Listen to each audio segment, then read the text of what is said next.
সন্দেশ পুলি পিঠা। একই সাথে সন্দেশ আর পিঠার সাথে এই পিঠাটি তৈরি করা হয়েছে। এই সন্দেশ পুলি পিঠা তৈরি করার জন্য অলরেডি চুলায় আমি 1 লিটার দুধ বসিয়ে দিয়েছি। এখানে বাটিতে 4 টেবিল চামচ পানি আর 3 টেবিল চামচ হোয়াইট ভিনেগার একসাথে খুব সুন্দর করে মিশিয়ে নিয়েছি। বলক ওঠা দুধের ভেতরে অল্প অল্প করে দিব আর ছানা কেটে নেব। আস্তে আস্তে নাড়তে থাকবো যতক্ষণ না পর্যন্ত সবুজ পানি বের হয়। যখন দেখব সবুজ পানি বের হয়েছে, এটাকে আমি স্ট্রেন করে নিব। এটা আমার রেডি হয়ে গেছে। প্যানে দিয়ে দিচ্ছি বাটার, নারিকেল কড়া, ছানা আর স্বাদ মতো চিনি।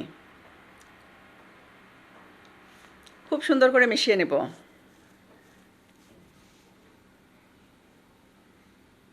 দুইটা এলাচ ফেটে নিয়েছি, সেটা দিয়ে দিচ্ছি।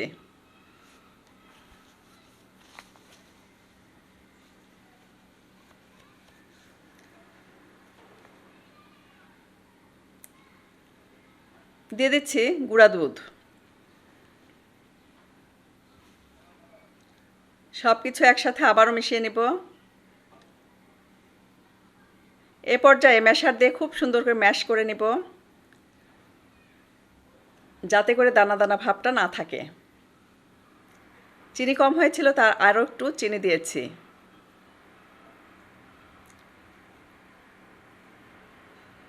এখানে 2 টেবিল চামচ পানির সাথে 1 টেবিল চামচ কর্নফ্লাওয়ার মিশিয়ে নিচ্ছি, সেটা দিয়েছি যাতে করে এটা একটু আঠালো আঠালো ভাব চলে আসে।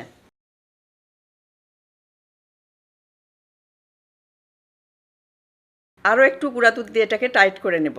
খুব বেশি টাইট করার দরকার নেই, মোটামুটি আঠা আঠা একটা ভাব চলে আসবে। এটা কিন্তু দেখতেই পাচ্ছেন, এভাবে আমি এই সন্দেশটা রেডি করে নিয়েছি।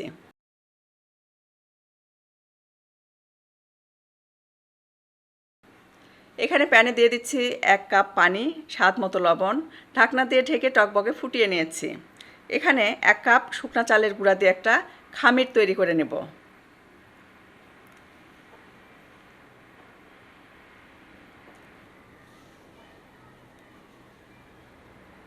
সব কিছু মিশিয়ে নিয়েছি। ঢাকনা দিয়ে ঢেকে এটাকে লো ফ্লেমে রেখে দিব 2 মিনিট। হাত দিয়ে খুব সুন্দর করে এটাকে এখন মথে নেব। যখন দেখবেন মোটামুটি একটা হাত দিয়ে ধরা যাচ্ছে, তখনই কিন্তু কাজটা করতে হবে।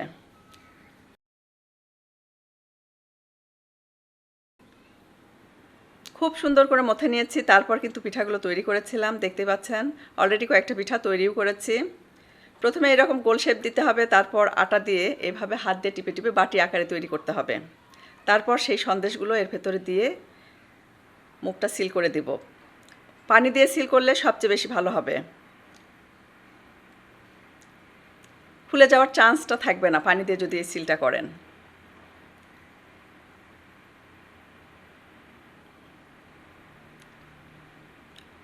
সেম প্রসেসে সবগুলো পিঠাই আমি তৈরি করে নেব।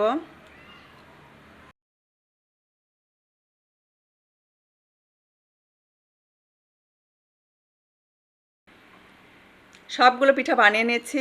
এখানে 1 লিটার দুধ জাল দিয়ে নিয়েছি। দিয়ে দিচ্ছি এলাচ আর তেজপাতা। নেড়ে চেড়ে মিশিয়ে নেব আর সাথে দিয়ে দেব স্বাদ মতো চিনি।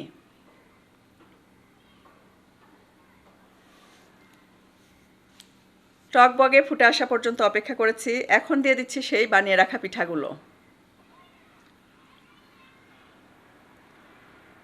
এখানে একটা কথা বলে দেয়, আমার কিন্তু আটার খামিরটা আবারও আমি হাফ কাপ দিয়ে তৈরি করেছিলাম।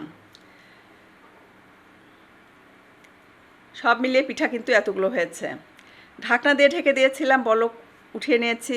মোটামুটি মিডিয়াম আঁচে এটাকে 5 থেকে 7 মিনিট রেখে দিলেই কিন্তু এগুলো আরও সুন্দরভাবে ফুটে উঠবে। যখন টকবকে ফুটে উঠেছে, দিয়ে দিচ্ছি 1 কাপ ঘন দুধ।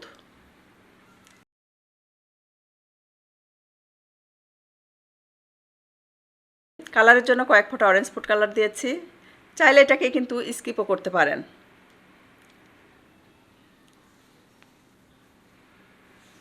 মোটামুটি এরকম কনসিস্টেন্সি রেখে কিন্তু নামিয়ে নেব।